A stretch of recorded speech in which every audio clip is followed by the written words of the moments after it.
munaasabada xuska 18 May ee maalinta qaranimada Soomaaliland ee sanad guuradii 25aad ee ka soo wareegatay markii dibadda loo taagay isla markaana la aasaasay Jamhuuriyadda Soomaaliland ayaa maanta laga xusay guud ahaan deegaanka degmada Ceelaf Weyn. munaasabadan oo ay ka soo qayb galeen dhammaan ballaamaha dawladda ee kala duwan, ardayda kala duwan ee wax ka barata dugsiyada kala duwan ee magaalada Ceelaf Weyn iyo dadweynaha kala duwan ee ku nool magaalada Ceelaf Weyn ayaa maanta isugu soo baxay garoonka weyn ee Ceelaf Weyn Stadium iyagoo dadweynaha soo bandhigay shucuurtooda iyo dareenkooda iyo sida ay ugu faraxsan yihiin isla markaana ay ugu dabaaldegayaan 18 May ee maalinta qaranimada Soomaaliland. ugu horeyn waxa munaasabadan xuska 18 May ka hadlay Caaqil Cabdiraxmaan Xuseen Jaamac, Chief Caaqil Maxamuud Nuux Maxamed, Caaqil Aadan Jaamac Faarax, Abwaan Cabdi Saciid Axmed iyo Abwaan Aadan Digaala Jaamac, taliyaha saldhigga ciidanka militariga gobolka Sanaag, taliyaha saldhigga booliska degmada Ceelaf Weyn iyo taliyaha ciidanka asluubta degmada Ceelaf Weyn. waxna hadaladoodii ka munaasabadan sharafta leh ee go'aansitaanka 18 May markii ay Soomaaliland la soo noqotay madax banaanideedii ee kala soo noqotay dawladda Soomaaliya koonfureed ayaanu maanta uga dabaaldegaynaa gobolada Soomaaliland, degmooyinka, tuulooyinka, baadiyaha way arkaan caalamku. waxaanu caalamka u sheegaynaa oo dawladda dariska u sheegaynaa oo dawladda Soomaaliya ee federaalka ee Soomaaliya koonfureed u sheegaynaa inay Soomaaliland go'aansitaageeda iyo madax banaanideedu tahay muqadas oo aanay ka noqosho lahayn oo aanay munaasabadanna sida fiican aynu ugu soo baxnay ee aynu maanta ugu wada dabaaldegayno ilaahay tanteeda nabadqab haynagu gaarsiiyo. maanta waxaanu hambalyaynaynaa oo munaasabadan ay tahay oo aanu u nimi inaannu taageero maanta waa maalintii 18 May ee aynu isugu nimi qarannimada Soomaaliland. maanta waa May maanta waa maalintee aan muuqanaan meel istaagnayaan madax yeelanee maashaallah munaasabadan inoo mudanida oo macaanida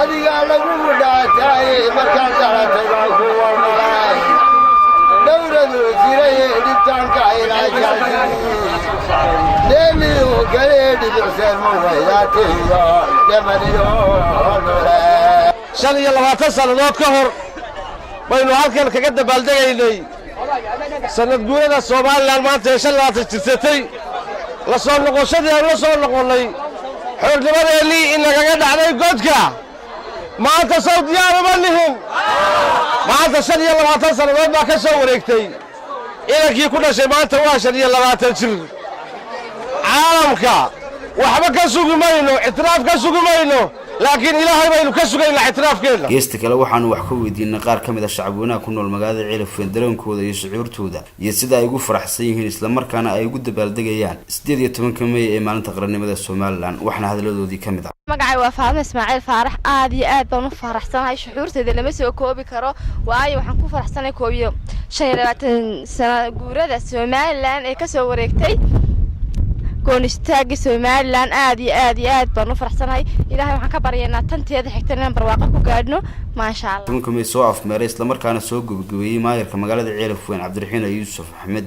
waxna hadaladiisii ka mid ah usugu nimi dabaaldegii 25 guuradii ka soo wareegtay maalintii ummadda Soomaaliland. shacabka Soomaaliland go'aansadeen inay xorriyadoodii dib uga soo noqdaan, sidaa awgeed waynu ku adkaysanaynaa go'aansitaankeenna.